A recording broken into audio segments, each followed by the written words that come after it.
selling a majority stake in the Mavs, but still maintaining control of basketball ops. I mean, smart move. I mean, big time money play, gives him whatever freedom that he's looking for, and he still gets to be around the game that he loves, right? So it's not like he's going away. He just, it's time to sell, and I can move on in a different direction financially, invest in other things, and then I can just focus strictly on basketball. I like it.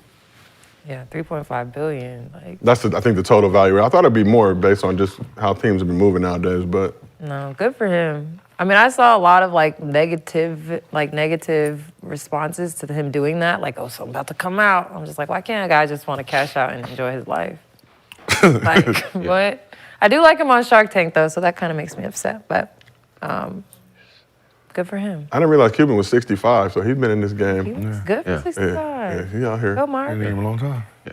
I mean, it's just, he's been a great owner for years. I mean, he takes care of, teams when we come in and, make sure everybody's great. So, I mean, he's just getting rewarded. The basketball guys are rewarding him.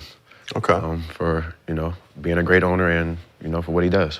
So you mentioned him being a great owner, even from an outside perspective. Like, nobody here has played for the Mavs, but Cuban appeared on All the Smoke recently, broke down one of the ways he tried to embarrass other owners while doing some low-key recruiting.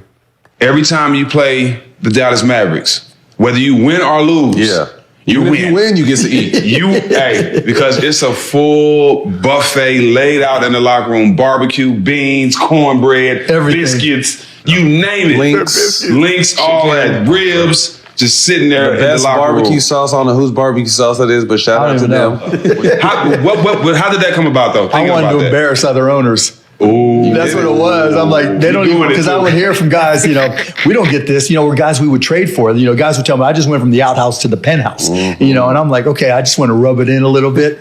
And so I'm like, we're cooking for our guys, just make a little bit more and give it to the other guys. And I used to put in like really plush towels too, but y'all would steal them all. And so it was like, take them all home. So some other info, in a 2005 SI article about Cuban, voted best visitors locker room by 45% of opposing players. And he also has been notorious for taking care of his guys. He put PlayStation 2, satellite TV, headphones, facial recognition technology, all types of lighting and other shit. But just to show, he really cared about the squad. So you guys have all played, you both have played at Dallas. Do you agree Dallas had the best visitors locker room? When it comes to like the space in visitors locker room, yeah, Dallas is probably the biggest. Yeah. Spatial-wise, yeah. Yeah, space, food. I mean, it feel like a home game. So they treat you all right. Yeah. So on the opposite side, who had the worst visitors locker room? Yeah, the Shaq. I was about to say, yeah. The old arena. The old arena. Yeah, the old arena. Okay. Like when we first, bro. It was the hockey, because it was hockey. It was, that's where the hockey team was. Bro, and it was like 3 showers in there. Damn. Oh my God. 15 guys, 3 showers, and like everybody like this. Yeah.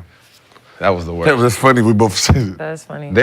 Boston's bad too. But we have space, but it's just Boston, like the showers be cold. You feel like they do that intentionally? Yeah, like it be freezing, like for shoot around, like it be like 13 degrees in there. Like that food thing was really, really big in the NBA because that's when owners really got smart.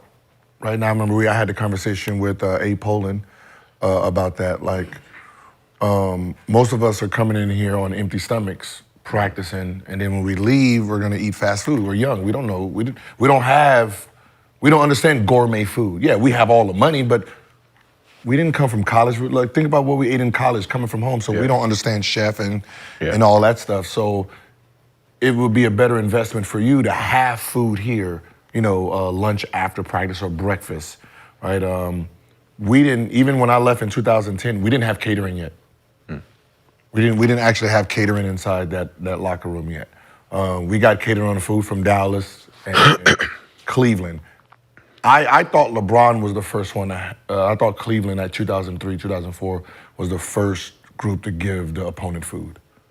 Because we was playing them in the playoffs. Okay. And then I remember like, yo, what is this? They gave y'all food. Did you trust it? Hell yeah. Imagine that shit. Man, like, think about it. Like, as a hooper, if this is what you're serving us as the opposing team, what are y'all getting over there? Yeah. Right? And those little things is what made other teams attractive. Attractive. What the fuck is that? Can you make up a new word every episode? Today's I attractable. didn't even take a shot yet. You know what I mean? Oh, but what we got here? Milt Palacio. Shout out Milt, Belizean legend. Yes, this is his joint right here. Gave us, hey man, the NBA players, man, in the liquor business, they hooking your boy up. Yeah, I ain't gonna front. Your bar look amazing. Your bar look good. My bar look good, right? Got some legends up in there. Free All bar. free? All free. So let's get back to Mark Cuban, just from your guys' perspective.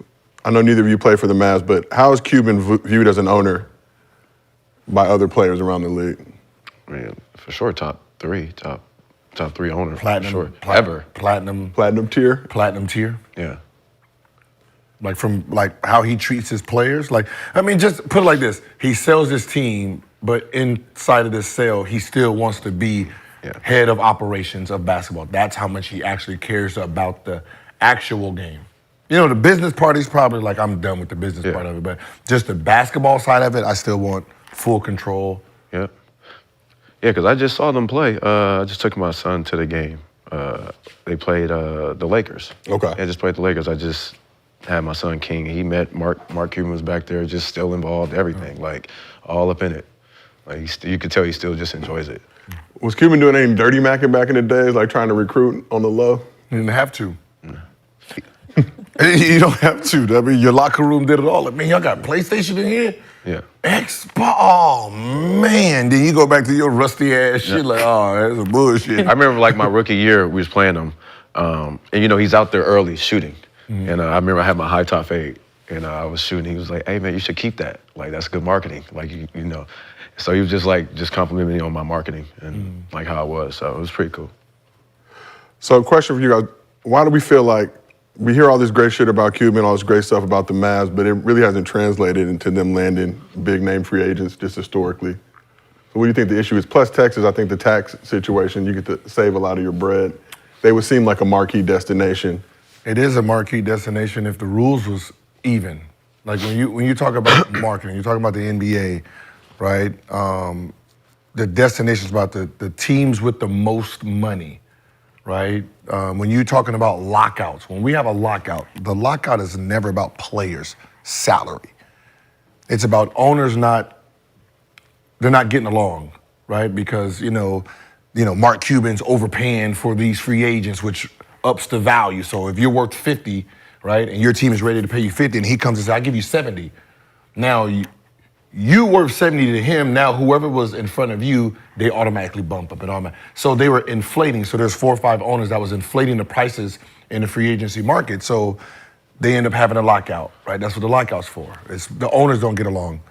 And they try to figure out how to hard cap everything. That's what they really want. The poor owners want a hard cap. Right. The richer owners don't. They don't want it fair. Like, don't tell me how to spend my money. If I want to overpay for these Yeezys, I'm going to overpay for these Yeezys. I really want them, right? So what ends up happening is the way the NBA is now, the way the rules are, they don't want you to leave your city. So like it's, you lose a year and money. So like if I can make a 5-year 100 here, there, if I leave, it's 4-year 65. Right, so it's that there's such this big gap in the money situation where they don't want you to leave. So when he's looking for a free agent, big free agents, those big free agents like, it's not like you're the Lakers or or the Knicks. Like I don't want to. And we also got to preface that he did get Kyrie this summer to come back and Trade. But got him in a trade, but got him to stay. I mean, it's easy. Like once he gets there, it's easy to keep him. It's just trying to say like, I want to go after and get LeBron. Yeah. Right, LeBron, I can make $200 million here, or I can go to you, make $135 in Dallas. In Dallas. No thanks. Great You city, consider though. Dallas a small market? You would? Yeah, so like when you're talking about markets, you go, it's New York, LA, right, Boston, Chicago. I guess fucking San Francisco's done creeped in there. Philly. Philly. Well, Philly's behind Washington and Miami, and then it's Philly. So I think Philly's probably like 7, 8 now, maybe. Right? Am I right? You said Boston, right, already? Boston. Media market. So by media market, I think I'm looking at this as Mavs are like 5th in terms of TV market side. I mean, Texas big as shit, obviously. But TV market, Would you put Toronto in there? Toronto's gonna be in there. Toronto be top 6 at this point now, yeah. Right, where are they at? Yeah, they're based on I think it's 2022 NBA market size rankings. Toronto is 6. Gil's out here getting it. Look at you. Not because when I'm a free agent, I'm thinking about shoe market and all that. You have to really see what cities are popping. Yeah. Right, because it's all it all translates to money and popularity.